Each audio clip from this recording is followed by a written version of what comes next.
Misalkan gitulah Yul. Terus tema-temanya. Oke, kita live. Oke. Yuk.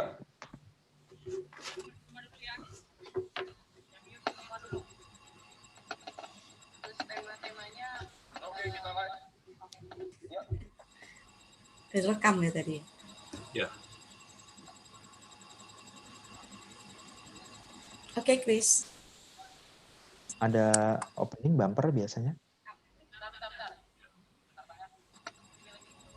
Ya, tadi bumpernya nggak jadi ya.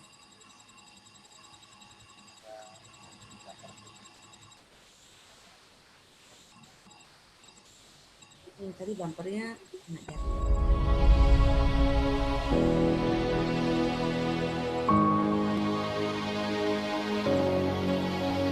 Ya, tadi bumpernya. Sanggar Prativi dengan program PILS. Sejak tahun 1966, Sanggar Prativi dikenal pelayanannya di bidang komunikasi sosial. Antara lain, produser sandiwara radio Tutur Tinular, Sanggar Cerita, cerita untuk anak-anak dalam rekaman audio kaset, dan Suli Suara. Dan sejak 2016 berkembang di bidang penyediaan fasilitas interaksi seperti ruang kantor, pertemuan, co-working space, dan studio rekaman interaktif untuk kebutuhan rekaman audio visual. Sejak 11 Mei 2020, Studio Sanggar Prativi memulai program tayangan interaktif live streaming melalui Zoom dan YouTube untuk menjembatani berbagai pihak, baik individual dan jejaring network, untuk saling berinteraksi secara aktif dengan interaktif melalui program yang kami beri nama PILS, Prativi Interaktif Live Streaming. PILS lahir di tengah wabah pandemi COVID-19, menjadi wadah berinteraksi semua pihak tanpa batas apapun yang digagas oleh Stefanus Rizal dan Romo Rudianto SJ. Tagline kami adalah PILS Nusantara memanggil kita. Seluruh tayangan sejak 11 Mei dapat diakses melalui YouTube Sanggar Prativi. Halo, jumpa lagi dengan kami di acara Mindful Parenting. Seperti biasa, saya sama Pak Rizal akan berbagi. Kali ini kami akan membahas apa sih yang dimaksud dengan parenting yang sesungguhnya dan dimulai dari mana. Banyak yang tidak menyadari bahwa parenting itu sangat penting sekali dimulai dari pasangan suami istri. Nah, bagaimana saya mencari pasangan, Pak Rizal mencari pasangan, sampai kami sepakat untuk mempunyai parenting dengan gaya kami masing-masing. Yuk ikuti besok obrolan kami tepat jam 1. Jangan lupa ya. Makasih. Halo, selamat siang Prativian. Senang sekali Prativi Interaktif Live Streaming kembali menjumpai Anda, dan pastinya bersama dengan Mindful Parenting ada saya Chris Putra dan ada Pak Rizal sebagai Awareness Activator dan juga Life Coach. Selamat siang Pak Rizal. Selamat siang, Chris. Apa kabar Pak? Luar biasa hari ini. Luar biasa. Dan juga ada Ibu Meli Kiong sebagai praktisi Mindful Parenting. Selamat siang Bu Meli. Selamat siang Chris, selamat siang Pak Rizal. Ternyata Pak Rizal nggak sendirian loh Chris. Betul. Pak Rizal nggak. Semangat dia. Nah, Pak Rizal nggak sendiri Prativian. Pak Rizal bersama dengan Ibu Juli Cindrawan dari Rumah Robot Indonesia. Selamat siang Bu Juli. Selamat siang Pak Kris, selamat siang Bu Meli. Selamat siang. Apa kabar Bu Juli? Saya baik, luar biasa. Luar biasa. Selamat siang juga untuk Anda Prativian yang sudah bergabung bersama dengan PILS, Prativi Interaktif Live Streaming di Zoom-nya PILS, atau yang sudah bergabung bersama kami melalui akun YouTube Sanggar Prativi. Siang hari ini kami akan ngobrol, akan diskusi mengenai rencana pernikahan dengan mindful parenting. Nah, pernikahan bagaimana Prativian yang dirancang dengan mindful parenting? Tadi di awal prakatanya Bu Meli sudah menceritakan atau sudah sharing bagaimana dimulai dari kita mencari pasangan sampai akhirnya sepakat dengan satu pola asuh, satu pola parenting yang baik untuk keluarga kita kelak. Nah, langsung aja saya ke Bu Meli. Bu Meli, cari pasangan tuh emang harus gimana sih, Bu? Bukannya nyaman, cocok, ya udah jalan gitu. Apa ada 1-2 hal yang harus diutamakan sampai akhirnya pola parenting nantinya akan terbentuk dengan baik? Chris, terima kasih banyak ya. Gini Chris, saya mungkin termasuk orang yang saya merancang gitu ya, jadi mungkin step ahead ya gitu ya, bahwa dari kecil saya mengamati, karena saya tuh dari daerah Kalimantan yang notabene kalau di daerah saya itu 87% ya waktu itu tuh adalah orang-orang dari turunan Tionghoa gitu ya. Jadi tahu bagaimana culture-nya, bagaimana maksudnya kultur di dalam keluarga kayak gitu, yang menempatkan posisi laki-laki itu selalu lebih tinggi dibandingkan dengan perempuan gitu ya. Nah, terus saya mengamati keadaan sekitar gitu. Waktu saya anak-anak saya lihat, loh kenapa sih kok tetangga saya berantem gitu. Jadi rasanya itu sesuatu yang cukup lumrah buat mereka gitu ya gitu. Terus juga saya perhatikan bagaimana bapak-bapak itu sendirian bisa ngumpul-ngumpul sama teman-temannya, ngopi-ngopi di warung, sementara si ibu itu kok begitu repotnya tuh dalam pola pengasuhan anak sendiri kayak gitu. Nah, yang saya perhatikan itu akhirnya membuat saya tuh membayangkan, saya merencanakan bahwa suatu hari kalau saya punya keluarga gitu ya, saya pengen sekali nggak seperti itu gitu loh. Walaupun saya dari kecil saya kan nggak punya papa ya gitu, karena papa saya sudah meninggal waktu saya bayi gitu. Nah, dari situ akhirnya saya menyusun planning, saya menyusun suatu rencana gitu ya, rencana bahwa pernikahan yang baik itu adalah ada kontribusi gitu antara pasangan suami istri itu, jadi tidak sendirian gitu. Nah, sampai lucu sekali Chris, saya dari kecil tuh ya, saya tiap hari saya berdoa, saya bilang Tuhan jangan sampai saya punya jodoh orang satu kampung gitu. Jadi saya berdoa supaya saya tidak dapat orang satu kampung, dan ternyata Tuhan mendengar saya dapat jodohnya orang Cirebon, Chris. Itu mimpi seorang anak kecil ya, tapi menjadi sebuah kenyataan gitu. Berarti Bu Meli dari kecil udah genit ya Pak Rizal ya? Dari kecil udah bicara mengenai jodoh Bu Meli ternyata ya. Kenapa Bu Meli emang sama orang sekampung Bu Meli? Bukannya orang tua tuh akan lebih nyaman ya kalau misalnya anaknya mendapat jodoh orang sekampung, karena tahu gerak-geriknya, istilahnya tetek bengeknya itu tahu gitu Bu Meli. Ya saya nggak tahu ya, kalau mama saya sih cukup demokratis ya tipe mama saya itu, jadi tidak pernah maksudnya memaksa kami harus seperti apa gitu. Jadi mama saya itu selalu percaya bahwa apa yang dipilih sama anak itu adalah yang terbaik kayak gitu. Nah, jadi saya merasa bahwa sesuatu keadaan itu ya, saya pikir keadaan itu sebenarnya kita bisa memilih, kita bisa memilihnya gitu. Nah, dari situlah saya akhirnya memberanikan diri, yaitu mulai dengan saya berdoa itu tadi gitu. Gitu. Ya. Nah, kalau Pak Rizal gimana Pak saat milih jodoh Pak? Bapak yang dipilih atau Bapak yang milih istri Bapak? Untung saya nggak bilang ambil undian loh.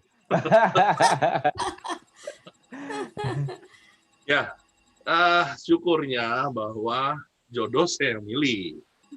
Jadi memang apalagi saya juga pemilih kan, jadi memang saya memilih, dan akhirnya bisa sampai menjadi istri sekarang ini, ya itu sebuah perjuangan. Walaupun sebenarnya kalau mau ditanya apakah pilihannya sudah tepat, kalau dilihat dari profil fisik dan sebagainya nggak sesuai. Tapi bingung kan kenapa saya bisa pilih. Nah, itu dia. Itu dia luar biasanya. Apa mungkin ya pokoknya bagi saya itu sesuatu yang indah lah, yang tidak bisa disebutkan ya, bahwa ada karya Tuhan di dalamnya. Dan kalau saya lihat ternyata banyak orang memilih pasangan yang sebenarnya kalau ini bukan penelitian, tapi baru hanya berdasarkan pengamatan, rata-rata ada yang banyak yang nggak sesuai itu dengan apa yang menjadi idealisme mereka. Misalnya dulu saya ingin rambutnya panjang, matanya besar, kulitnya putih. Dari semua pilihan, dari semua keinginan, paling dari 10 misalnya paling cuma dapat 3 gitu. Atau mungkin 3 udah banyak loh. 3 nah itu dia. 3 udah banyak loh. Atau mungkin begini Pak Rizal, ya 3 nggak apa-apa lah, mumpung ada yang mau daripada nggak sama sekali gitu ya Pak. Bullying. Tawarannya nggak kuat deh, Chris. Lanjut ya, bullying. Bisa jadi juga demikian juga sih. Jadi saya bersyukur lah. Ada mau. Bahwa sebenarnya saya milih atau sebenarnya saya dipilih. Dipilih kayaknya. Nah, kita bicara mengenai milih pasangan gitu kan. Dari awal kita milih yang tadi Pak Rizal bilang, dari pengamatan Pak Rizal mungkin 10 kriteria ternyata dapat 3, ya sudahlah dijalanin aja gitu. Sampai akhirnya menuju ke jenjang pernikahan. Tapi kan itu butuh proses tuh. Nah, prosesnya selama apa sih pacaran tuh sampai ngomongin soal visi, misi dan lain sebagainya? Pak Rizal dulu. Saya kebetulan karena kuliah di psikologi, saya ingat bahwa dalam hubungan yang tepat adalah 3 tahun. 3 tahun. Gitu, 3 tahun bilangnya. Kenapa? Karena pertama adalah kalau kata orang bilang pacaran tuh pertama tuh kan ngambang, membual semua. Nah, kalau yang kedua udah bisa dibohongin masih bisa terima, nah ini penjajakan. Yang ketiga, kalau penjajakan sudah dapat menerima juga, keluar aslinya, ya sudah. Ini tinggal maintenance. Ya kan? Masuk ke 4 tahun, itu balik lagi ke pembohongan. Tahun ke-9 jadi ke pembohongan ya. Nah, berarti jadi muter siklusnya ya Pak? Kayak begitu, idealismenya. Jadi saya pikir gini, ya juga ya ngapain pacaran lama-lama, ya udah deh saya pacaran 3 tahun di tahun mumpung dipilih juga saya langsung memutuskan. Nah, pada saat kita berpacaran memang kita tidak bicara tentang bagaimana membina keluarga, tapi setidaknya lewat cerita-cerita kita tahu bahwa kita ingin anak-anak terdidik dengan baik, ya kan? Kita ingin keluarga kita keluarga yang damai sejahtera, saling menyayangi dan sebagainya. Sehingga di dalam masa pacaran itu sebenarnya adalah masa-masa sebenarnya untuk melihat bahwa ini cocok apa enggak ya jadi ibu dari anak saya. Saya melihatnya lebih jauh. Mungkin istri saya juga melihat bahwa ini cocok nggak ya menjadi bapak dari anak-anak dia, gitu. Di antara semua sifat itu ternyata dapat disaring, kemudian kita memutuskan ya sudah, yuk mari kita jalani dalam segala bentuk perbedaan. Iya. Pak Rizal butuh 3 tahun, Bu Meli. Kalau Bu Meli butuh berapa lama, Bu? Saya 7 tahun, Chris. Wow, lebih lama lagi. Saya 7 tahun. Masa pembohongan lagi dong. Tapi saya 6 tahun yang benar. Saya beruntung sekali sebenarnya ya. Jadi gini, karena saya bilang itu terencana sekali ya, Chris. Jadi sebelum menikah itu saya pelajari banyak hal ya. Saya pelajari banyak hal masalah kesetaraan dalam soal ekonomi gitu ya. Jadi terus kapan sih planningnya saya itu nanti menikah itu kapan gitu, itu betul-betul saya rencanakan. Jadi saya baru mau menikah, saya baru mau pacaran setelah saya bisa cari uang kayak gitu-gitu. Itu benar-benar saya rencanakan betul gitu ya. Terus nanti saya kalau udah menikah, maksudnya kalau saya sudah pacaran berapa tahun gitu, usia berapa saya menikah, usia berapa saya punya anak gitu.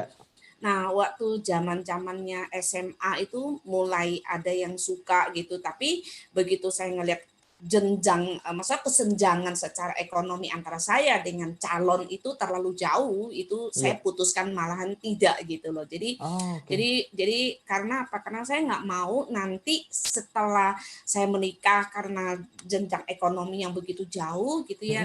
Terus nanti misalnya kayak mama saya datang gitu, kayak nggak ada dihargai kayak gitu. Nah itu yang saya nggak mau, karena buat saya mama saya itu adalah segalanya buat saya gitu ya. Jadi itu sampai sampai hal-hal kayak gitu saya pelajarin, Chris. Saya benar-benar jalanin. Nah, terus dengan calon saya ini pertama dan terakhir nih, saya pertama kali pacaran. Itu jadi, nah waktu dia masih kuliah gitu ya, waktu datang ke rumah saya waktu itu kan ya kami juga dari ekonomi yang nggak baik ya gitu ya. Jadi suami saya tuh calon suami saya dulu waktu datang ke rumah saya itu naik motornya butut gitu ya, terus pakai jaketnya Levi's itu yang sampai di lehernya robek kayak gitu gitu ya. Kalau dia datang, mama saya kan di atas gitu kan, jadi begitu dia datang nanti saya cuciin motornya dulu, bersihin dulu supaya mama saya nggak lihat kayak gitu ya. Terus dia punya jaketnya itu sampai yang saya sulamin, saya tisik gitu ya, gitu. Sampai pernah mama saya tanya sama saya satu hal. Mama saya ngomong kayak gini sama saya, Le, mama itu hidupin kamu dari kecil sampai sebesar ini, hidup dalam keadaan susah gitu. Aku mau cerita itu pengen nangis ya. Terus dia tanya, apa iya kamu mau hidup susah lagi gitu sekarang? Tapi dia tidak mengatakan dia menolak gitu. Tapi mama saya caranya menanyakan tuh bagus banget ya. Terus saya bilang sama mama saya belajar dari sebuah kehidupan, saya akan belajar, mama nggak usah takut, saya akan milih betul-betul gitu. Jadi waktu saya mulai kenal sama Pak Tat, sama suami saya dulu ya, baru mulai kenal itu saya janji setahun saya tidak mau ketemu dengan keluarganya. Jadi setahun itu betul-betul saya perhatikan dulu tingkah lakunya. Ini orang pantas gak nanti jadi pasangan saya. Setahun, saya janjinya setahun.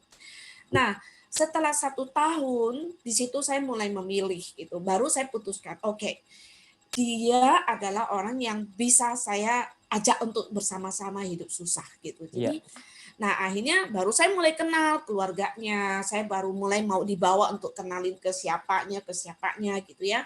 Nah dari situ saya baru ngomong sama mama saya, mama nggak usah takut karena kami berdua tahu apa yang kami pilih gitu. Jadi kami berdua jalanin, Chris. Jadi sampai kami rancang, oke. Jadi saya tahu bahwa dia kan anak pertama gitu ya, anak pertama.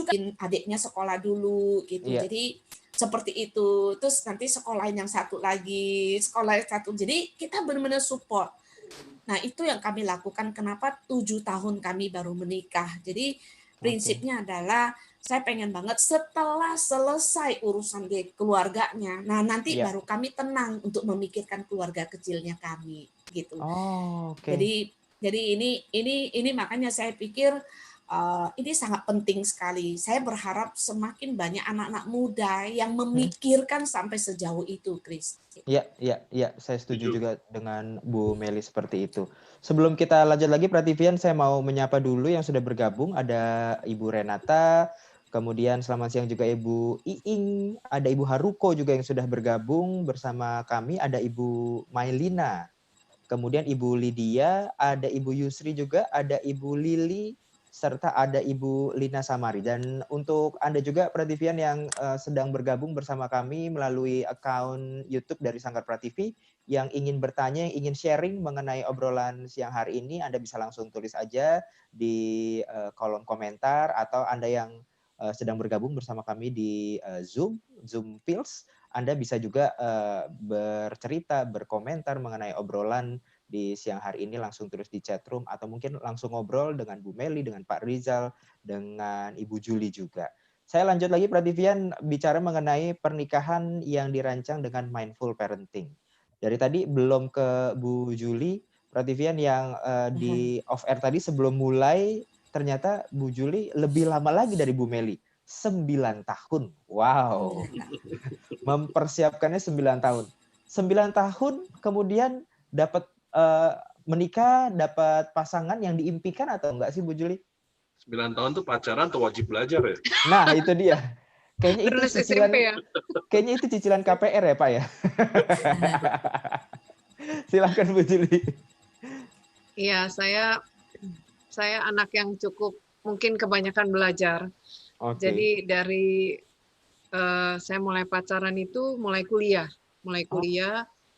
dan memang sampai lulus S1, S2 sebelum menikah ada setahun 2 tahun lagi, baru menikah itu 9 tahun kira-kira, jadi S1, S2.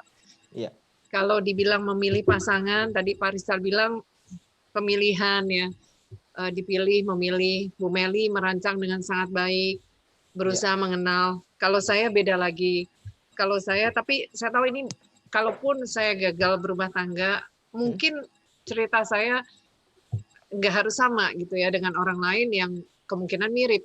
Tapi kalau saya banyak yang melamar pada saat itu, memang sekitar 3-4 orang, tapi saya serahkan kepada papa mama saya yang memilih. Jadi sebelum papa mama saya meng-approve, saya tidak mulai jalan pacaran dengan siapapun gitu. Jadi sampailah kepada pilihan orang tua saya mengikuti dan ya terus saya pacaran sama dia 9 tahun sampai kita menikah. Kalau ditanya persiapannya, saya sangat mempersiapkan tapi in godly way, dalam arti memang kesibukan saya di Amerika waktu itu, S1, S2 saya di Amerika adalah memang kebetulan waktu itu kita membangun persekutuan, membangun home fellowship, membangun gereja. Sampai sekarang ada gereja yang kita rintis bersama, itu ada di San Diego. Kira-kira begitu. Nah, itu perjalanan saya pribadi mempunyai 3 anak sekarang. Ya, mungkin itu harus diceritakan juga. Saya ada 3 anak sekarang dan anak saya puji Tuhan 2 sudah lulus S1. Yang 1 mau kuliah sekarang ke China tapi masih tutup. Jadi apapun itu perjalanannya, kalau tadi bilang pilih dan memilih, kalau saya dipilihkan memang. Ya, saya kasih ketaatan saya ke orang tua untuk mereka milihkan buat saya, kira-kira begitu sih. Bu Tapi Juli, tidak ada satu rancangan pun yang saya tahu dari orang tua itu yang kurang baik untuk anaknya. Semua rancangan orang tua pastilah yang terbaik yang buat anak-anaknya, kira-kira. Setuju untuk hal itu. Tapi Bu Juli waktu dipilihkan posisinya emang suka sama pasangan yang dipilihkan atau Bu Juli ya sudahlah ini demi ketaatan untuk orang tua? Itu memang yang masih saya pikirkan Pak sampai sekarang. Kelihatannya cinta itu nomor 1 ya. Benar, cinta itu buta, ada lagu kan, cinta itu buta. Dan saya pikir itu cukup benar. Mungkin karena faktor yang tidak ada terlalu mendalam itu gitu ya, sehingga bisa jadi rentan. Pasti kan perpisahan itu kesalahan dua belah pihak gitu ya. Ada saya dan dianya. Tapi mungkin ya benar pertanyaan Bapak itu pun yang masih saya tanya pada diri sendiri sampai sekarang, yang saya juga harus memantapkan kepada anak-anak saya gitu. Faktor itu satu, tapi yang lebih penting Pak menurut saya nih, kalau saya boleh sharing, adalah bibit bebet bobot. Maafkan saya, tidak bermaksud saya juga mendiskredit keluarga suami saya atau saya, tapi faktor itu yang sering dilupakan oleh anak-anak muda pada waktu mereka menikah. Ya, jadi biasanya faktor yang keluarganya, mohon maaf, istrinya dari 7 bersaudara 2 semua, akan ada tendensi begitu, gitu, kira-kira begitu. Nah, jadi itu yang terjadi, Pak. Itu yang terjadi. Sekarang kalau saya harus memilih, kan anak-anak saya sudah mulai mencari pasangan nih ya, udah lulus kuliah gitu, dua-duanya S1. Yang pertama saya tekankan adalah saya mau melihat, mohon maaf, saya harus melihat bibit bebet bobot dari kakek neneknya, orang tuanya juga ya. Jadi bahkan bukan anaknya sendiri, bahkan itu hal yang terakhir yang saya lihat, biar itu menjadi pilihan anak saya sendiri. Tugas saya mau melihat atas-atasnya, dalam arti garis keturunannya, kira-kira begitu. Wow, kalau Bu Juli justru menurut saya lebih dalam lagi nih Bu Meli dan Pak Rizal, melihat bibit bebet bobot gitu, di luar hanya sebatas cinta, sayang atau enggak, nyaman atau enggak. Itu tidak berlaku lagi. Urusan itu setelah selesai atas-atasnya. Kakek nenek dan orang tuanya. Kalau bagi saya sekarang, karena darah mengalir, Pak. Itu ada di tubuh anaknya. Gitu, kalau saya, itu pengalaman saya pribadi. Nah, itu pengalaman dari Bu Juli, Pak Rizal, dan Bu Meli. Penasaran deh, untuk Bu Meli dulu gitu. Bu Meli waktu pas akhirnya memilih sebelum menuju ke pernikahan gitu, Bu Meli, melihat bibit bebet bobot seperti yang Bu Juli ceritakan. Anak muda nggak ada yang ingat. Atau sekedar hanya saya cinta, saya sayang, saya nyaman, ya udah kita jalanin. Seperti apa Bu Meli? Oh, saya malah punya tips ya sebelum menikah itu. Jadi yang saya juga selalu sharing sama begitu banyak orang ya. Jadi saya punya empat step, Chris gitu. Pertama kali gitu ya. Jadi sebelum saya memutuskan, saya lewatin 4 step. Step pertama itu adalah saya mau tahu bagaimana sih hubungan pasangan saya atau calon pasangan saya dengan keluarganya. Jadi dengan kakaknya, dengan adiknya, atau dengan siapa gitu ya, orang tuanya. Mereka bagus nggak? Kalau bagus, berarti step pertama oke. Ya. Nah, terus step yang kedua, saya pergi ke tempat teman-temannya dia. Iya. Saya pergi ke tempat teman-temannya dia. Saya pengen ngelihat bagaimana sih dia berteman dengan teman-temannya itu seperti apa, relation dia sama teman-teman seperti apa, dia berkumpul dengan teman-teman yang seperti apa. Step yang kedua lewat, ya. Terus step yang ketiga, saya bawa dia ke teman-teman saya. Nah, biasa teman-teman saya itu kan paling sensitif tuh, gitu. Kalau nggak suka tuh nggak suka, gitu. Nah, jadi saya bawa dia ke tempat teman-teman saya, dan teman-teman saya setuju gitu kan. Oke. Step terakhir, saya bawa dia ke keluarga besar. Keluarga besar. Jadi keluarga besar tuh bukan orang tua saya loh ya. Jadi ke keluarga besar, ke kakak saya, ke ponakan saya, ke semua itu suka nggak? Anak kecil tuh paling sensitif tuh gitu. Terus belum lagi ya yang nenek segala macam gitu. Saya bawa dulu, cocok nggak? Kalau cocok ya berarti oke, lewat di situ. Ini penting sekali, Chris. Kenapa? Kalau misalnya kalau teman-teman kita nggak suka, ya, pasangan kita nggak akan bisa masuk ke tempat teman-teman kita, gitu. Terus kalau saya nggak bisa diterima sama teman-temannya dia, gitu, pasti bawaannya saya sebel terus kalau dia mau pergi main sama temannya. Itu kan akan menjadi masalah, gitu, gitu. Jadi kalau saya lewatin 4 step itu sih, Chris. Selain rasa sayang, rasa nyaman, rasa cinta yang di awal sudah didapat gitu Ibu Meli. Ya, betul. Nah, jadi maksudnya kalau kita lewatin step itu ya tentunya pasti harus ada cinta itu udah pasti lah, Chris, gitu.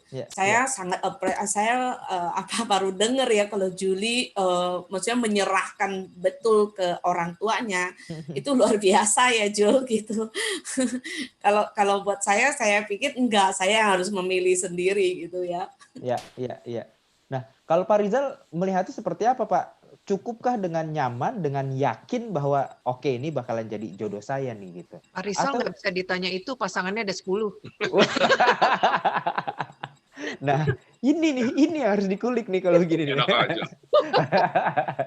Ada perbedaan antara Ibu Julie dengan Ibu Meli karena mereka kan pihak yang akan dilamar ya, wanita ya. Nah, kalau saya melihatnya, saya mengambil keputusan pastinya. Sehingga pada saat saya setuju dengan Ibu Meli, ya, dengan bibit-bibit bobot juga, tapi saya nggak menerapkan sampai terlalu beginian dalamnya. Karena juga Bapak saya pernah ngomong, mau nikah sama siapapun boleh, mau orang Afrika juga boleh, tapi harus lihat, mesti kamu bisa bawa diri, jangan sampai terlalu jomblang, misalnya tingkat sosialnya, ya kan? Itu salah satunya yang saya ngomongin. Nah, sebagai laki-laki, maka saya punya kemampuan untuk memilih lebih besar.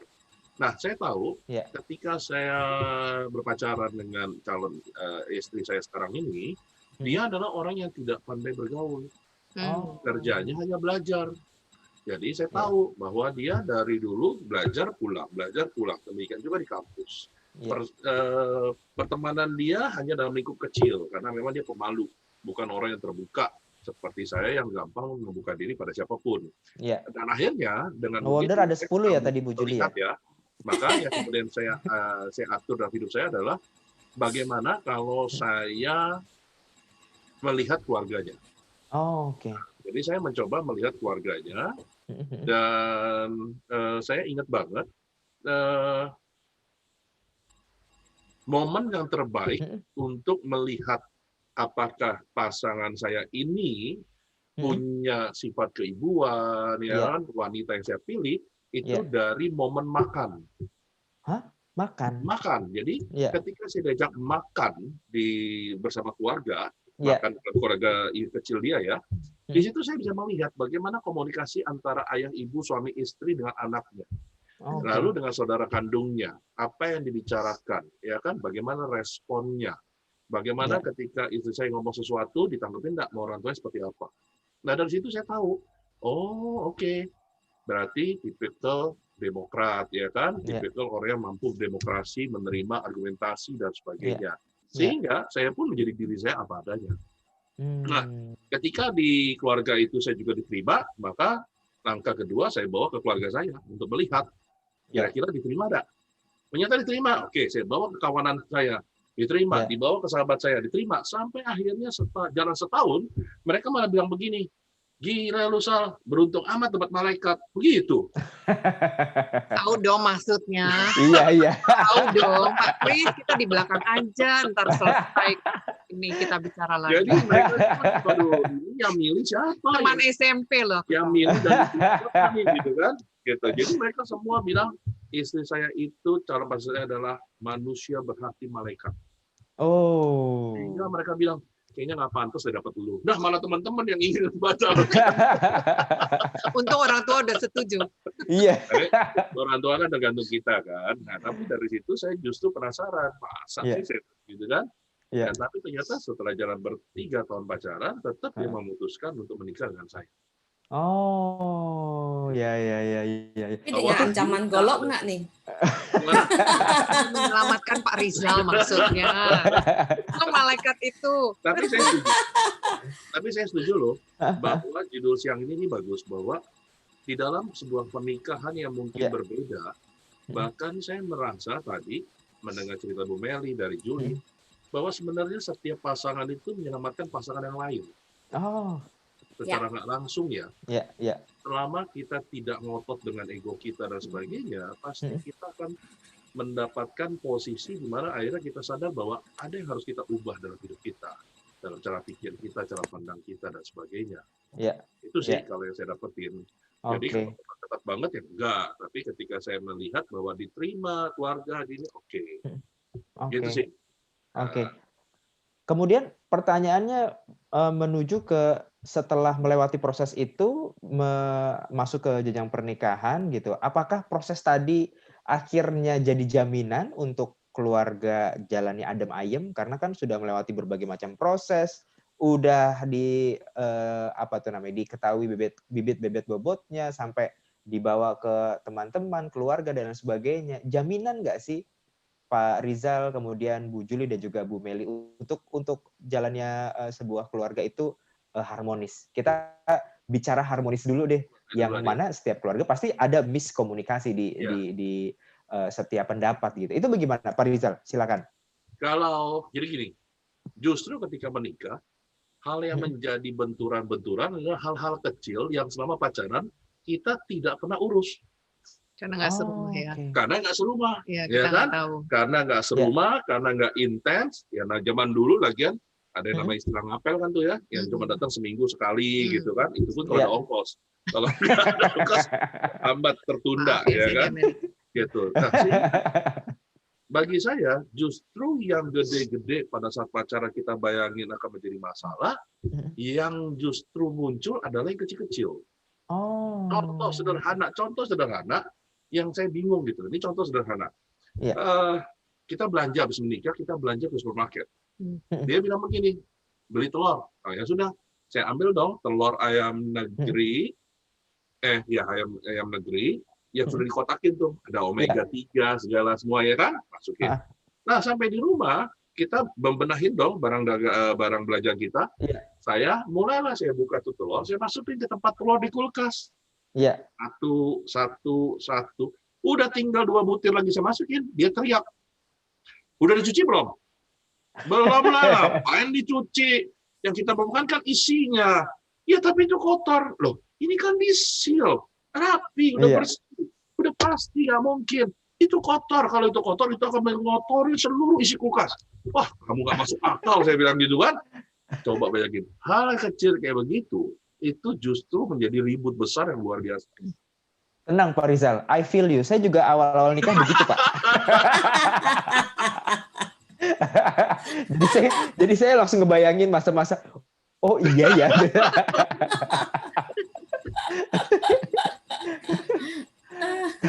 Jadi saya melihat bahwa ternyata kami berdua itu justru nggak sanggup menghadapi yang kecil-kecil kayak gini. Kami nggak siap. Belum pernah merasakan Iya, ya. kami nggak siap. Waduh, benar-benar itu luar biasa. Nggak kebayang. Itu aja sih. Kalau Bu Juli gimana Bu? Udah melihat bibit bebet bobot? Begitu nikah, apakah sesuai dengan yang dilihat dari bibit bebet bobot atau seperti apa? Saya justru tidak melihatnya. Kan saya justru sekarang ini kalau ditanya, bila saya mencarikan untuk pasangan anak-anak saya, mungkin itu yang akan saya lihat. Tapi kembali lagi itu karena pengalaman saya pribadi ya. Tidak mengatakan itu adalah benar gitu ya. Tapi pada zaman saya tidak melihat sama sekali. Kalau ditanya stepnya Ibu Melani atau dibalik stepnya Pak Rizal yang orang tua dulu, lebih pintar dia ya. Orang tua dulu disetujui, teman terserah gitu kan. Nah kalau saya bahkan lingkungan gereja sudah meng-approve, orang tua sudah meng-approve, jadi sudah melewati semua masa.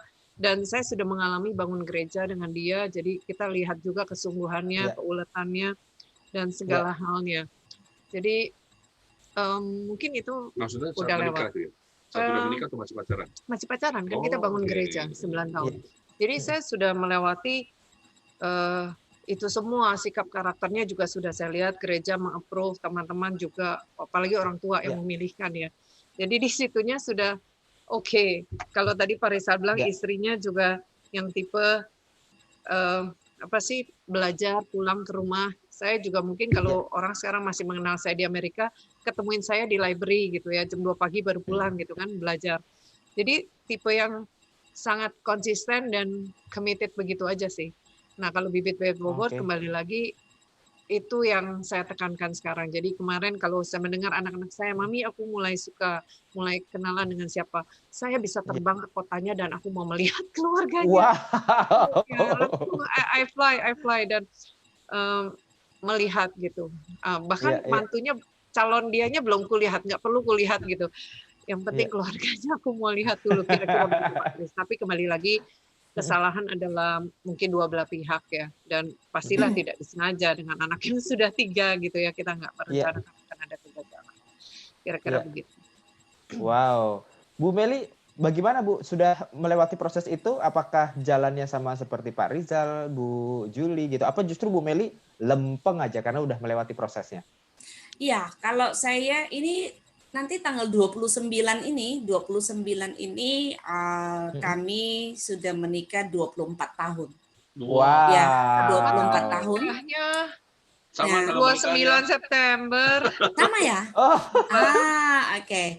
Nah, jadi Indonesianya 28 saya. 24 tahun ini, jujur ya Kris, saya makanya selalu bilang gitu bahwa pernikahan yang lempeng, pernikahan yang indah itu bukan sebuah mimpi. Tapi sampai hari ini kami itu punya pernikahan karena kami itu tidak neka-neko gitu ya kalau ada apa-apa gitu. Jadi kami tuh boleh bilang hampir kita nggak pernah yang namanya berantem. Maka kadang orang bilang kok bisa gitu. Nah itu inilah praktek mindful parenting ini. Saya selalu berpikir bahwa we cannot change the other. Saya nggak akan bisa mengubah siapapun. Saya nggak pernah kepikiran untuk mengubah suami saya gitu. Tapi saya pengen sekali mengubah diri saya sehingga saya melihat perubahan itu gitu. Jadi itu yang selalu saya tanamkan dalam diri saya sebagai seorang istri ya gitu.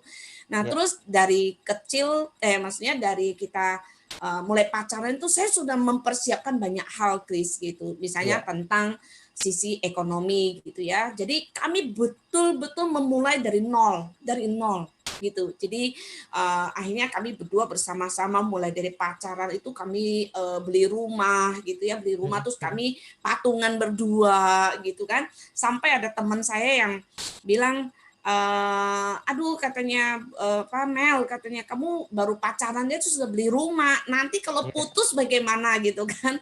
Nah saya dengar kata putus bagaimana, jadi saya suruh dia tulisin di kwitansi kalau putus rumah itu milik saya gitu.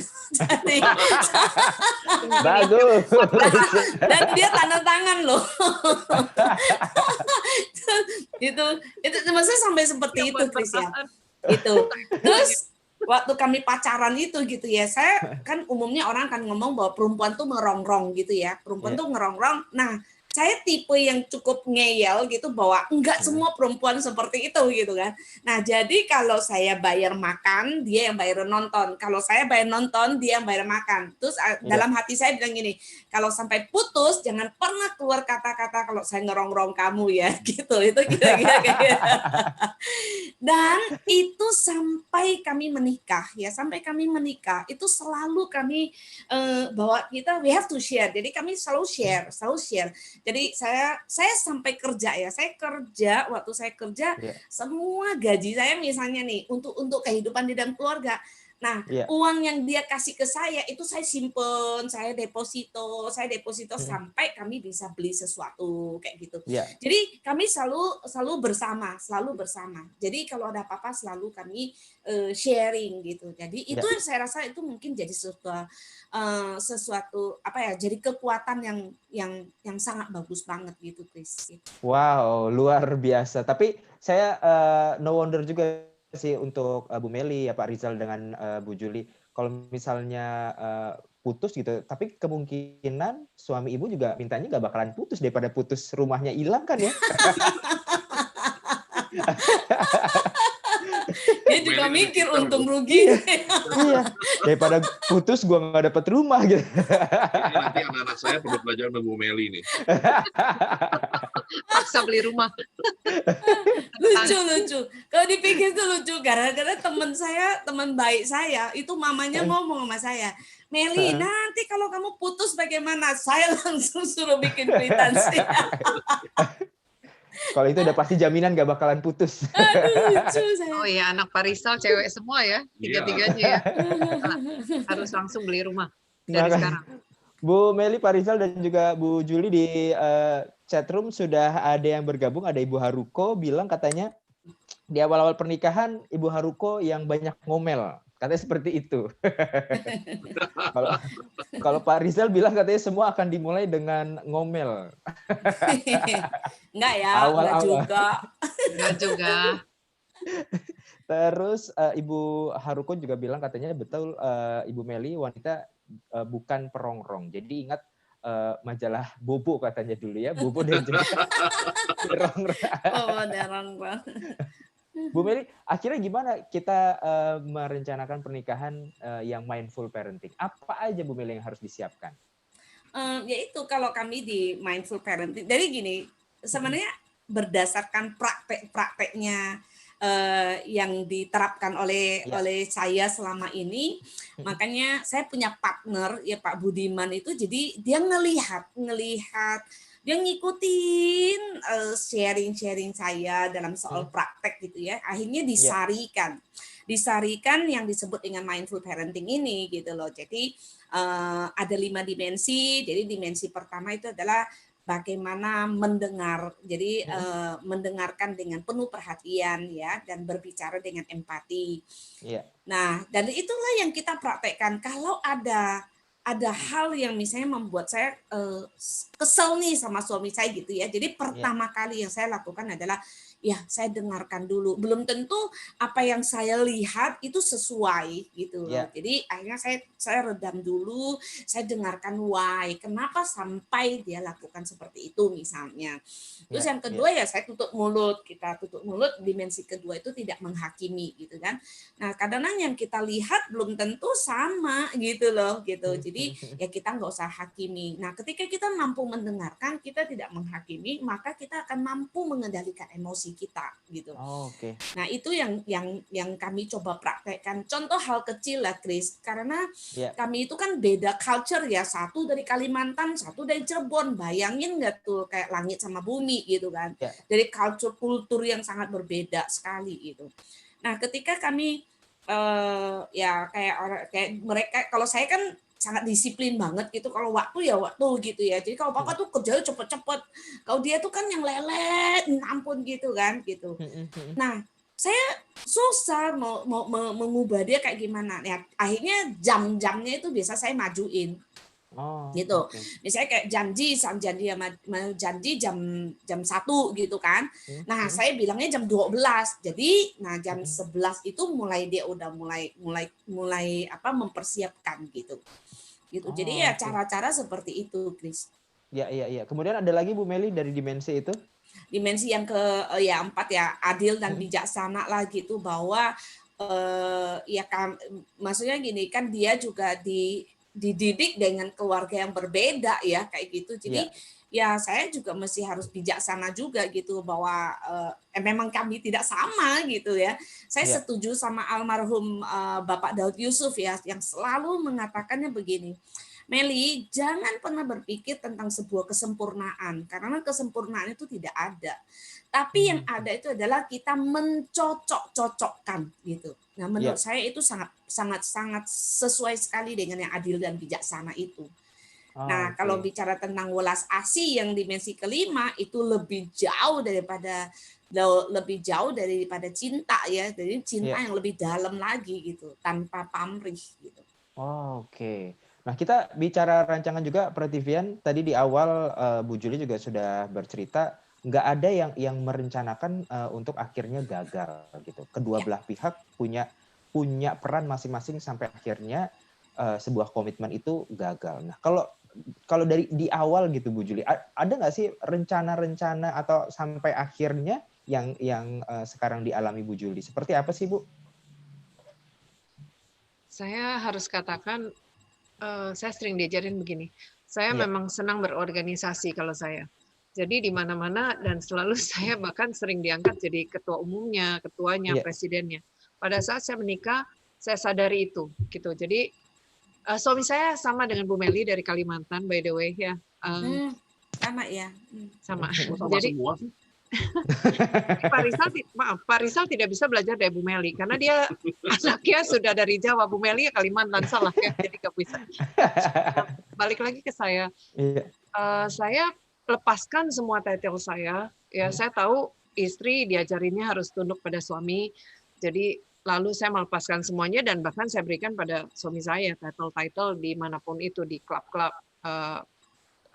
AFGF segala gitu, saya berikan ke suami saya, dia yang meneruskan. Tapi kadang-kadang ada banyak pola-pola yang tidak bisa kita terapkan. Itu memang semuanya bergantung dari kehidupan setiap hari.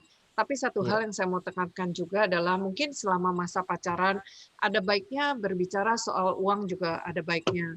Bagi saya pribadi, saya tadi sempat berpikir apakah harus saya sampaikan, tapi rasanya saya sampaikan saja ya biar tuntas. Lebih banyak saya yang bekerja rasanya. Sebagai suami itu harus begini, keluarga gagal atau tidak gagal, maafkan kembali lagi, ini point of view saya. Menurut saya lebih besar poinnya di suami atau di ayah.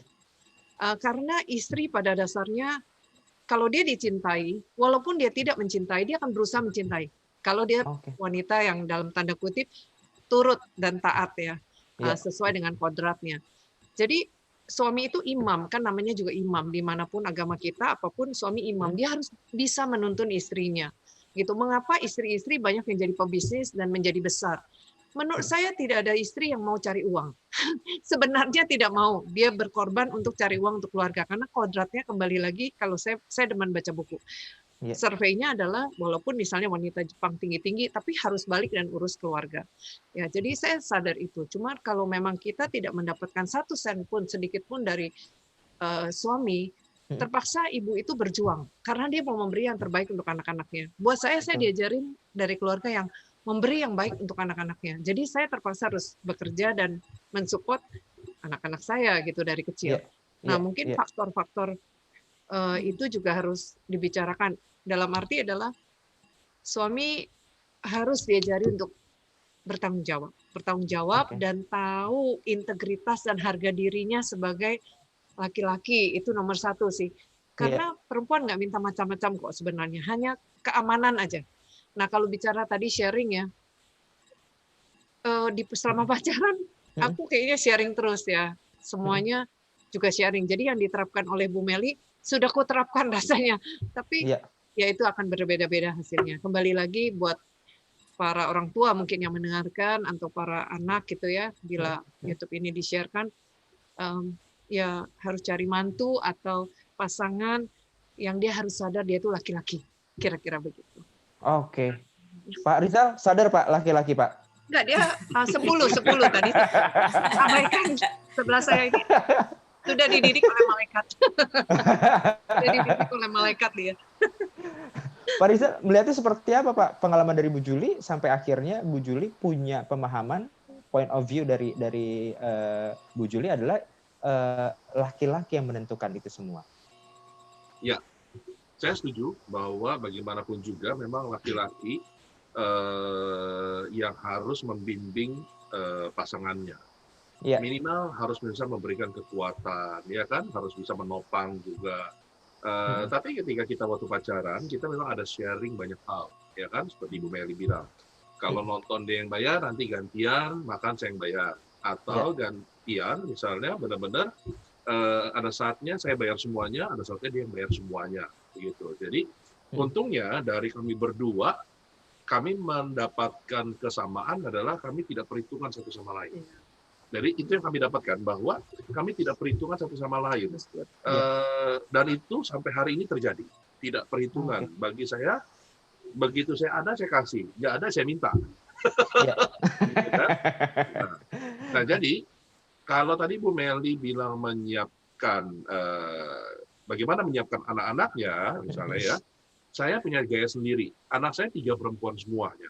Nah, saya ingin bagaimana anak-anak zaman sekarang tahu sendiri, sama orang tua itu kan seperti seakan-akan jauh ya, sukar, sharing dan sebagainya. Nah, mengapa anak saya dari kecil, yang saya bina adalah dari kecil mereka hanya terbuka pada orang tuanya.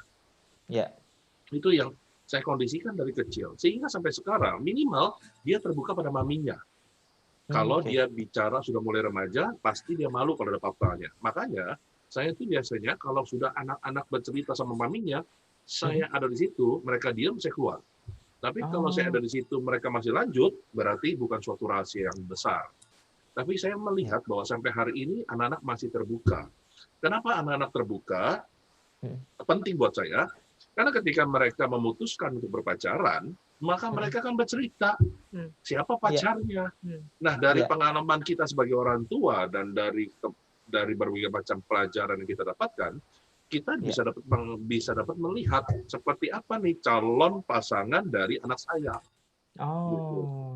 Ya kan? Nah, baru nanti kemudian kita bisa kasih ibaratnya tahap-tahapan berikutnya, apa yang harus kamu perhatikan, apa yang kamu bagaimana harus bersikap dan sebagainya. Tapi semua itu tidak akan terjadi kalau tidak ada satupun dari anak yang mau cerita sama kita. Dia cuma mau bilang gini, gue udah punya pacar, titik. Gitu. Tapi hari-hari perjuangan dia, ya kan, keributan atau apapun, dia nggak cerita. Nah, terus kita tahu ya gimana? Masa kita mau bilang, pokoknya kamu urus sendiri, saya udah kasih poin-poin kayak gini, kamu tahu sendiri, urus sendiri. Bagi saya, setiap anak untuk memulai sesuatu tanpa pengalaman, meskipun kita udah kasih poin-poinnya, tetap aja mereka akan mengah. Nah, bagi saya makanya saya suka dengan parenting adalah sampai kapanpun kitalah yang masih hidup menjadi pendamping anak-anak kita. Betul. Nggak pernah peran kita hilang. Peran kita berkurang iya, tapi pendamping itu hidup bagi anak kita itu harus sampai kita mati.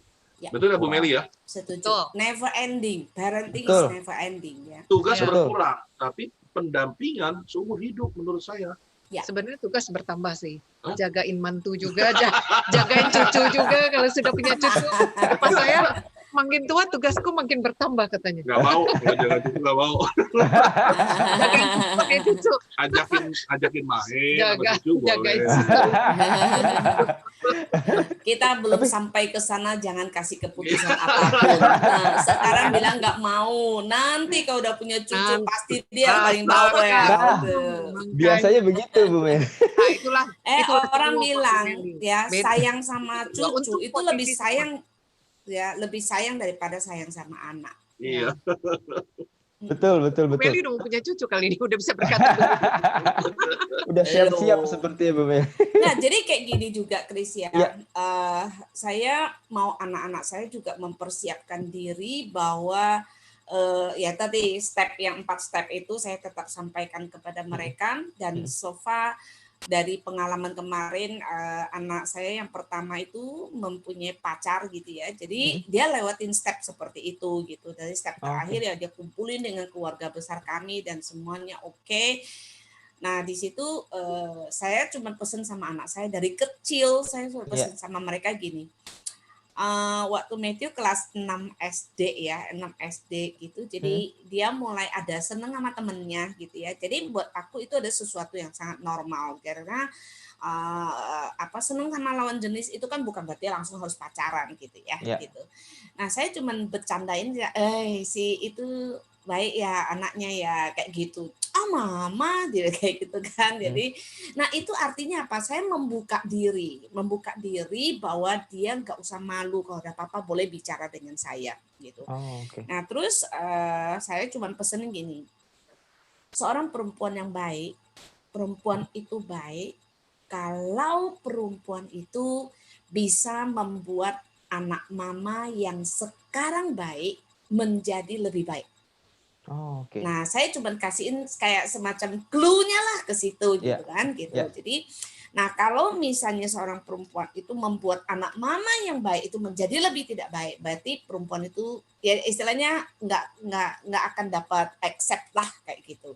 Jadi saya kasihin semacam itunya aja lah kasih ke mereka. Itu ada clue-nya itu seperti itu gitu.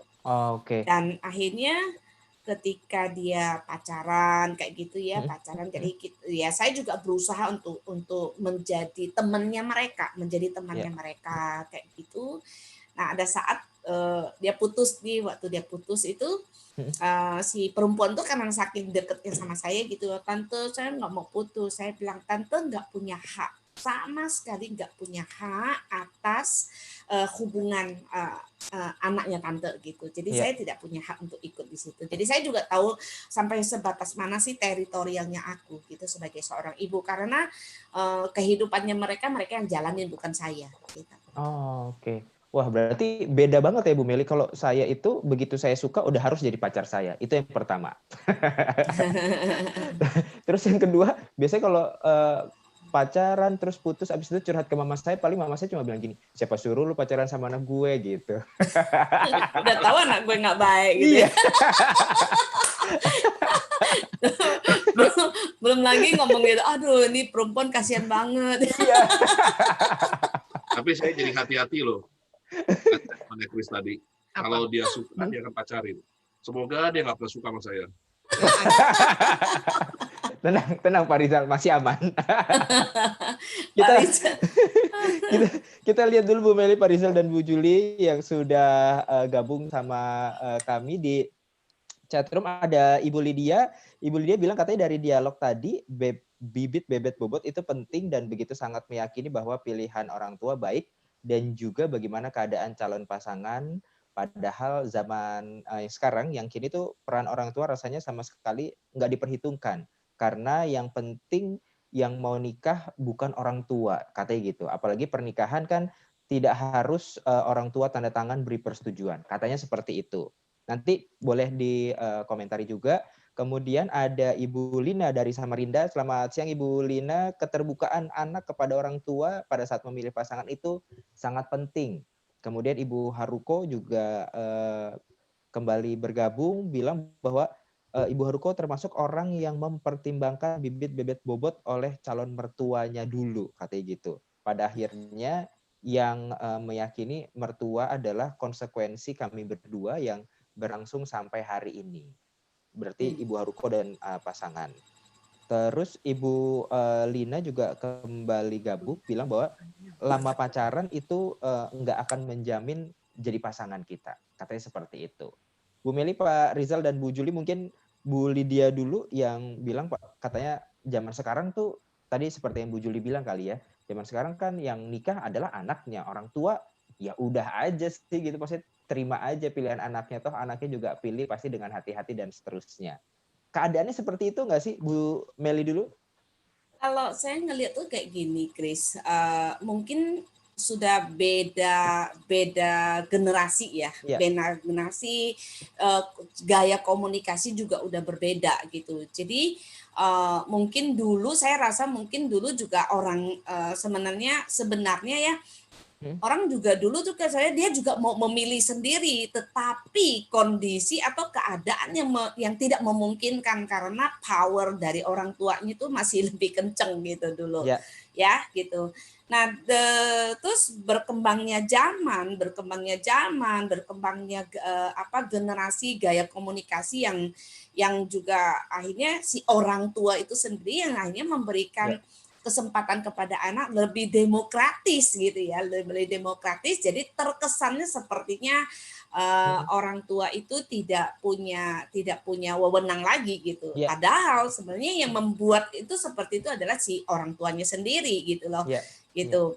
Nah, bahkan kalau misalnya bicara tentang yang tidak maksudnya sampai tidak ada persetujuan dari orang tua, saya mendapati beberapa case ya yang saya pernah dapatkan, terus saya baca itu adalah karena si pasangan anak muda itu ya dia ngerasa bahwa orang tuanya ya mau digomongin kayak apapun nggak mau dengerin gitu. Jadi ya akhirnya ya dia bypass aja gitu. Jadi itu juga saya pikir itu karena pengkondisian ya, Chris gitu. Nah, terus saya juga setuju sama Ibu Lina ya, sama Lina ini orang MK ya dari Samarinda. Ya betul. Jadi kita nggak bisa bicara tentang berapa lamanya kita dalam pacaran itu nggak selalu menjamin.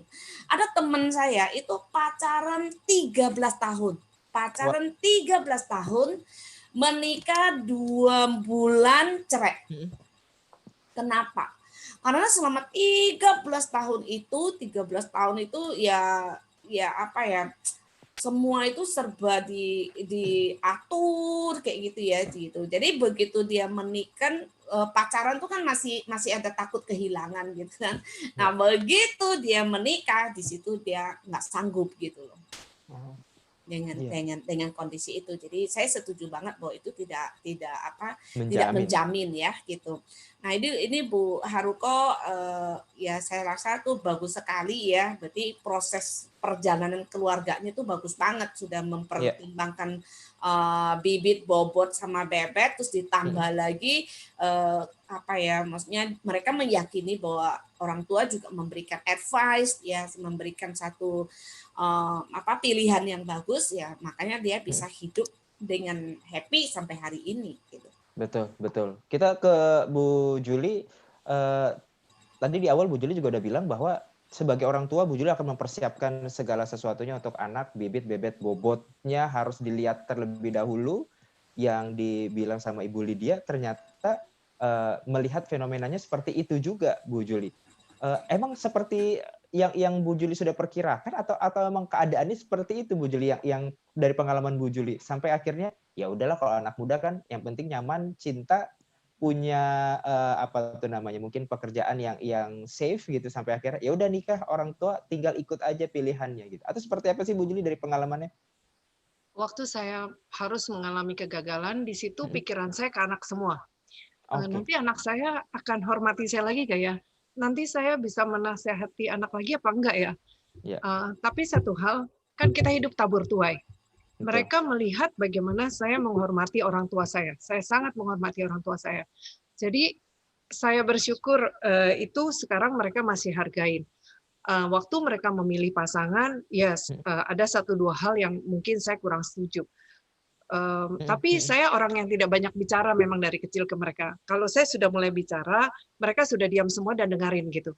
Dan saya nggak panjang-panjang, biasanya saya 1 kali, 2 kali, lalu mereka memutuskan apapun itu gitu, sekolah, pelajaran, kursus, ngeles dan semua.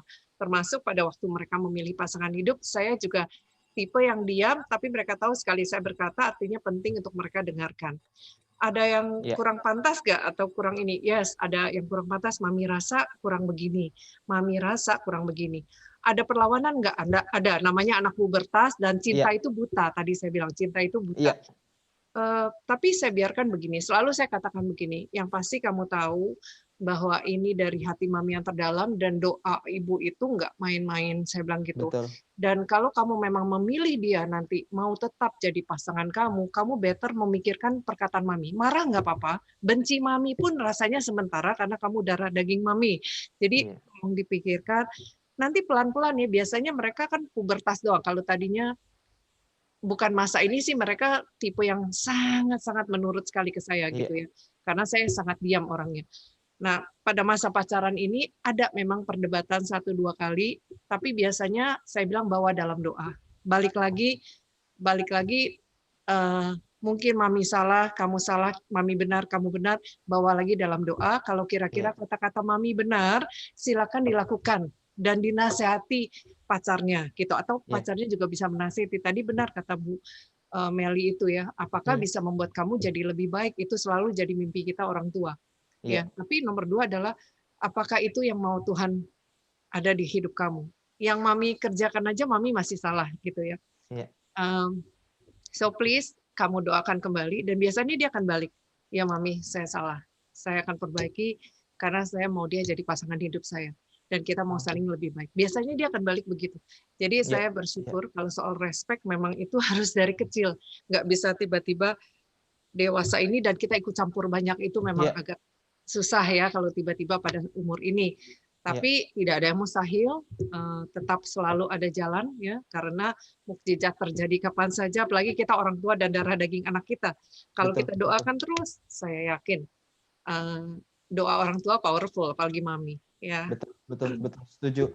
Pak Rizal, orang tua anak zaman sekarang emang udah mengesampingkan pendapat orang tua kah sebelum akhirnya menikah, seperti fenomena yang dilihat sama Bu Lydia atau mungkin pengalaman yang terjadi dengan Bu Lydia?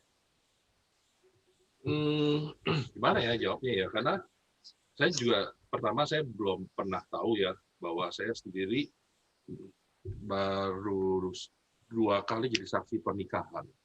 Dan dari situ saya dapetin dua-duanya memang orang-orang baik semuanya. Jadi kalau dibilang apakah anak zaman sekarang memutuskan sendiri, ya memang pada dasarnya mereka memutuskan. Tapi sejauh apa relasi kedekatan dengan orang tua, negosiasinya, ataukah orang tua mengalah, atau orang tua akhirnya ya udah terserah lu deh, atau orang tua malah tidak mau tahu, itu yang belum terlihat, Chris. Saya belum bisa ngambil kesimpulan bahwa anak-anak zaman sekarang itu cuek dan sebagainya. Tapi saya yakin kalau misalnya dia masih gini, kalau misalnya anak dididik secara benar dalam keluarga, normalnya pasti dia akan meminta izin, dia akan respect pada orang tuanya, dia juga akan respect pada pendapat orang tuanya, masukannya, sehingga akhirnya andai kata terjadi sebuah kesalahan pun ya dapat dirasakan bersama-sama, ditanggung bersama. Nggak cuma bilang gini, lu sih salah, makanya lu salah milih, atau kebalikannya, anaknya bilang, ini nih mami nih, gara-gara mami yang milihin. Nah, sebenarnya kalau dimulai dari benar-benar keluarga yang, kalau Bu Meli bilang mindful, ya kan, yang benar-benar siap untuk mendidik anak dengan baik, hal itu tidak akan terjadi. Gitu loh. Iya. Setuju. Ini saya lihat juga di chatroom, ini tertarik dengan sharing yang diberikan Ibu Renata. Perlu ditambah lagi people change dan perkawinan itu seperti lotre katanya. Ini saya setuju juga, karena setiap kita mengambil keputusan gitu dengan pasangan kita, balik lagi gitu. Yang saya baca juga gen itu akan mempengaruhi 20% dari perilaku kita. Bagaimana cara kita mengambil keputusan. 80%-nya katanya adalah lingkungan kita. Nah, permasalahan people change ini mungkin karena si 80% lingkungan yang notabene kita pun sama pasangan kita nggak 100% selalu bersama gitu kan. Ada kalanya kita bekerja, pasangan kita bekerja, dan seterusnya sampai si pasangan kita pun kemungkinan akan berubah menyesuaikan dengan lingkungannya ada. Dan pernikahannya seperti lotre, saat kita masuk bisa beruntung, bisa buntung. Melihatnya bagaimana nih, Bu Meli dulu? Lagi-lagi gini, Chris, ya mungkin saya jangan dianggap bahwa semua yang saya lakukan itu sempurna ya. gitu. Tetapi saya melakukan sebuah perjalanan dengan satu proses yang panjang gitu ya, dan saya berani untuk maksudnya saya punya suatu perencanaan dan saya berani untuk mengejar dan saya merealisasikan itu gitu. Karena buat saya kalau ada kata tidak gitu, tidaknya kenapa gitu. Kenapa harus tidak? Kenapa tidak iya gitu. Nah, ini salah satu ini kalau orang bilang menikah itu judi gitu. Menikah judi, jadi bisa kalah bisa untung gitu kan gitu. Jadi buat saya enggak gitu. Jadi buat saya itu bisa kita yang nge-create-nya, maksudnya nge-create-nya. Contoh lah, nggak usah jauh-jauh. Misalnya kayak di keluarga saya, suami saya 4 bersaudara. Ya, jadi 4 bersaudara, artinya dia dididik oleh papa mama yang sama, gitu kan? Benar nggak? Gitu, sama gitu. Tapi kenyataannya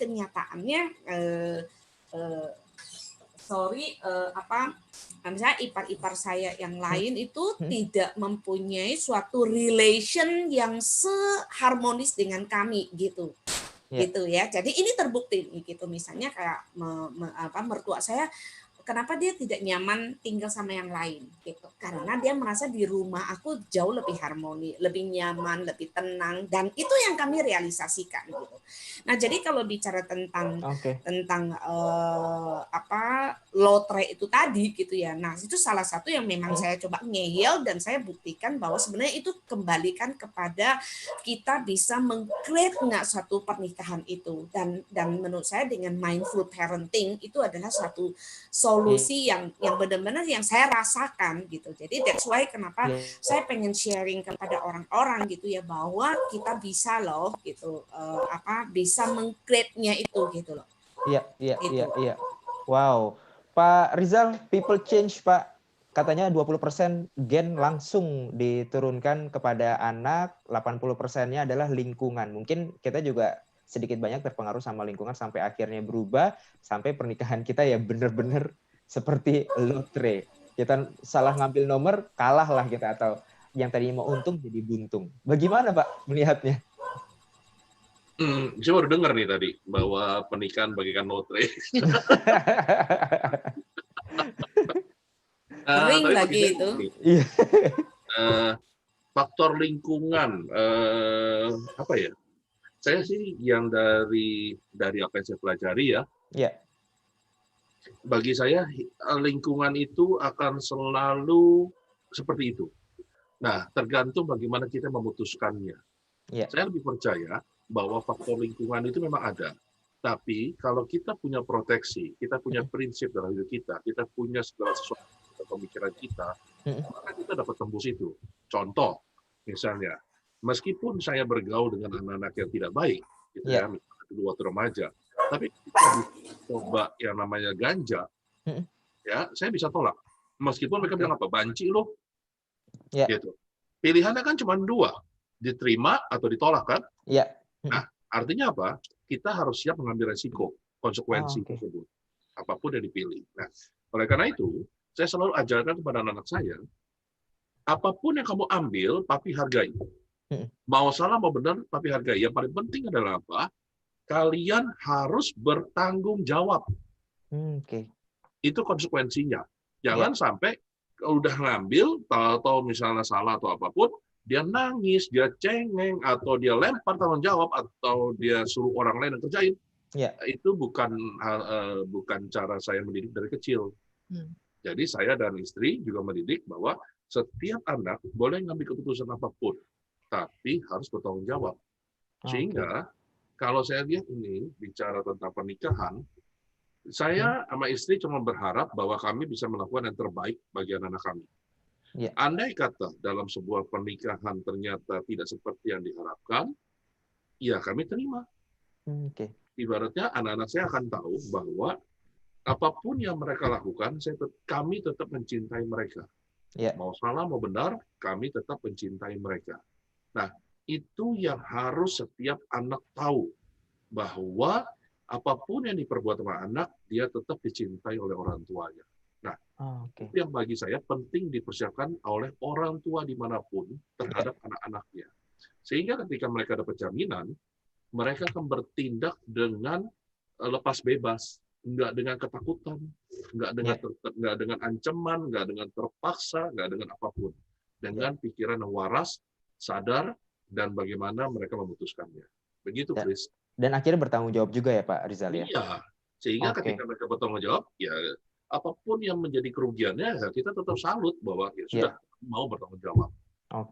Artinya bagi saya Juli ini ketika dia juga memutuskan bahwa iya, ya walaupun orang tuanya memutuskan dia menikah dan kemudian akhirnya setelah gagal dia tetap respect pada orang tuanya, bagi saya inilah relasi yang sebenarnya, gitu loh, bahwa relasi anak dan orang tua tetap terjalin mesra, intim, dan tidak saling menyalahkan. Nah, itu yang harusnya seperti itulah yang terjadi. Gitu loh. Bu Juli merasa bermain lotre kah, Bu?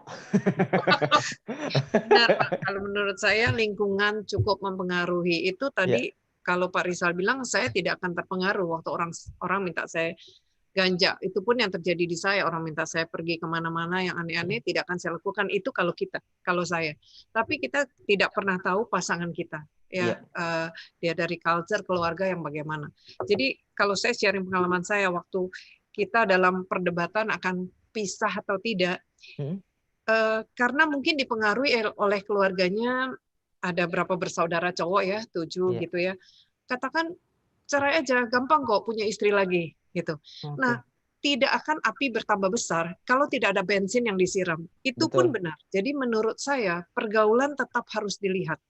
Walaupun kembali lagi tergantung kepada kita. Tapi itu kalau kita nggak tahu orang lain. Nah, jadi pasangan kita itu juga 20% mungkin saya nggak tahu berapa persen adalah dari bibit bebet ya.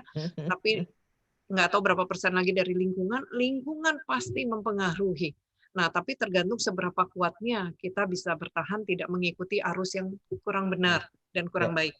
Jadi menurut saya pada waktu itu sih terjadi akhirnya kita memutuskan itu karena didorong juga masukin ke pengadilan segera karena istri lagi marah begitu dan minta lakukanlah gitu. Nah, itu faktor yang ini. Mungkin saya percaya kalau dia ke Pak Rizal, mungkin Pak Rizal akan berkata jangan ditahan dulu gitu kan. Jadi pergaulan mempengaruhi ada Pak menurut saya, menurut saya pribadi. Ya.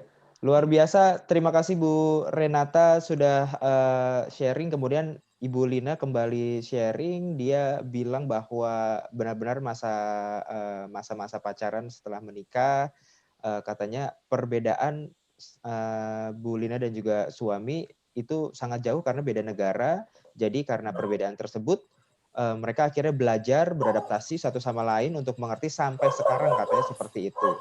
Kemudian MK juga banyak membantu proses mungkin pasangan keluarga dengan mindful parenting ini. Kemudian Ibu Haruko kembali bergabung. Ibu Haruko adalah orang yang dilihat bibit bobot bebetnya oleh calon mertua pada saat itu, sehingga kenyataannya pernikahan kami nggak direstui. Tapi justru yang pada akhirnya meyakinkan mertua adalah konsekuensi hidup Ibu Haruko dan juga pasangan sampai sekarang. Katanya seperti itu. Ini luar biasa yang sudah bergabung. Terima kasih. Saya terakhir ke Pak Rizal terlebih dahulu, Pak, mengenai pernikahan yang dirancang dengan mindful parenting. Apalagi mau disampaikan, silakan Pak. Ya, kalau sebagai terakhir apa yang mau disampaikan, saya pikir sudah nanti akan disampaikan, mungkin akan dilengkapi Bu Juli dan Bu Meli. Hari ini saya cuma mau ngomong kayak begini. Hari ini kebetulan istri saya ulang tahun. Wow, selamat ulang tahun. Ya. Dan saya cuma mau katakan, meskipun dia nggak nonton sekarang, tapi mungkin dia nonton di YouTube, saya cuma mengatakan begini. Terima kasih telah menjadi bagian dari hidup saya. Meskipun banyak hal yang kurang dari saya, tapi yang saya kagumi dari dia mau menerima saya. Jadi saya setuju dengan Ibu Meli bahwa pernikahan bukan berusaha untuk mengubah seseorang, tapi pernikahan yang disadari adalah mengubah diri sendiri. Berusaha untuk menerima kenyataan bahwa inilah orang yang ada di samping saya menjadi pendamping hidup saya. Gitu. Jadi saya cuma mengucapkan selamat ulang tahun, selalu sehat dan terima kasih karena telah Jadi ibu Setelah dari 3 anak. Setelah hampir buat 20 siomay buat saya. tahun depan 20 tahun kami menikah. Wow. Ternyata Pak Rizal ini romantis juga ya Bu Meli ya. Iya. Saya kira cuma galak, ternyata romantis. Terakhir, Bu Juli silakan Bu yang mau di. Aduh, sisa rokok liatin tuh. Fotonya dibikin view, galeri view. Bu Juli silakan Bu yang mau disampaikan. Saya mengucapkan terima kasih atas kesempatannya hari ini Bu Meli dan Pak Rizal. Kalau saya bisa bergabung di sini, saya sendiri pribadi belajar banyak hal dari semuanya, dari Bu Meli dan Pak Rizal, juga Pak Kris. Ya, terima kasih. Semuanya itu hanyalah faktor, tapi di setiap perjalanan kita ada faktor X, Y, Z yang tidak bisa diketahui. Ya, tapi percayalah, setiap orang yang menurut saya sih kita punya salib masing-masing. Jadi ada kesusahan yang harus kita tanggung dan kita nggak tahu apa itu di dalam kehidupan kita. Tapi berusaha menjadi baik dan benar dan bermanfaat ya hidup kita. Terima kasih. Terima kasih Bu Juli. Terakhir Bu Meli, sekalian menutup Bu mengenai pernikahan yang dirancang dengan mindful parenting. Ya, saya cuman hanya bilang gini, bahwa pernikahan yang indah itu bukan sebuah mimpi ya, tetapi sangat bisa untuk kita mewujudkannya kalau kita ngerti tentang mindful parenting. Jadi apa yang sudah terjadi itu ya, apa yang sudah terjadi, jadi jangan sampai lagi terulang lagi di kehidupan anak-anak kita gitu ya. Jadi menurut saya tindakan preventif terhadap sebuah pernikahan yang lebih baik itu bisa dimulai dari sekarang gitu. Jadi kita tidak perlu sampai menunggu pengalaman orang lain yang sampai kita buktikan sendiri gitu. Jadi marilah kita bersama-sama gitu ya, dengan saya selalu membuat satu ini statement adalah bahwa apapun masalahnya sebenarnya mindful parenting itu adalah solusinya gitu. Jadi thank you buat Julie yang sudah memberikan satu inspirasi gitu ya, bahwa kita belajar dari sebuah kegagalan, karena sebuah kegagalan itu adalah start buat kita mencapai kesuksesan. Amin. Thank you. Amin. Terima kasih Bu Meli. Terima kasih Pak Rizal. Chris, mungkin Pak saya Rizal. mau nambahin karena Silakan. begini. Tiba-tiba saya ingat gara-gara Ibu Meli ngomong kayak gitu, banyak mindset anak muda yang mau menikah punya mindset begini. Saya berharap pernikahan kami romantis, harmonis. Oke? Saya cuma kasih tahu, dulu saya takut menikah gara-gara saya ngeliat papi mami saya ribut tiap hari. Lalu saya ngeliat pasutri lain ribut, sehingga di mindset saya berarti nggak ada pernikahan yang harmonis. Gitu. Sampai akhirnya saya ketemu seorang pasutri pembimbing, anak-anak muda, dia tanya, kapan mau nikah? Saya ceritain, terus dia ngomong gini, Rizal, kamu hidup bukan di negeri dongeng. Harmonis itu bukan berarti tidak ribut. Justru ribut setiap hari, itulah cara kami berkomunikasi. Tapi lihat, sebelum matahari terbenam, kami sudah berdamai. Dan lihat, sampai hari ini kami sudah 53 tahun kawin. Di situ saya berdoa, ya juga ya. Jadi harmonis itu bukan negeri dongeng yang tidak mungkin ribut setiap hari, tidak mungkin. Tapi itulah mungkin gaya komunikasi. Dan sampai hari ini apa? Kami tetap berdua katanya. Kami tetap bersama. Dan inilah harmonis. Gitu.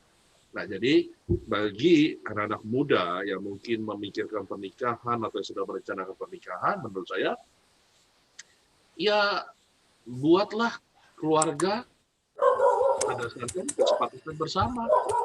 Gitu. Saya pikir itu lebih ideal, itu lebih bertahan lama. Dan harus dua-duanya mengalami komunikasi yang sama. Itu aja, Chris. Oke. Terima kasih Pak Rizal, sekali lagi Bu Meli dan juga Bu Juli. Terima kasih Prativian juga yang sudah bergabung. Saya terakhir hanya mengutip dari obrolan di siang hari ini, bahwa benar seperti Pak Rizal terakhir bilang, ya harmonis bukan berarti nggak berantem. Yang penting berkesadaran masing-masing sama-sama dicintai dan mencintai. Terima kasih Prativian, kita ketemu lagi minggu depan. Pastinya di Prativi Interactive Live Streaming Mindful Parenting bersama saya Chris Putra. Yang sudah bergabung kami mohon untuk membuka videonya, kita akan berfoto.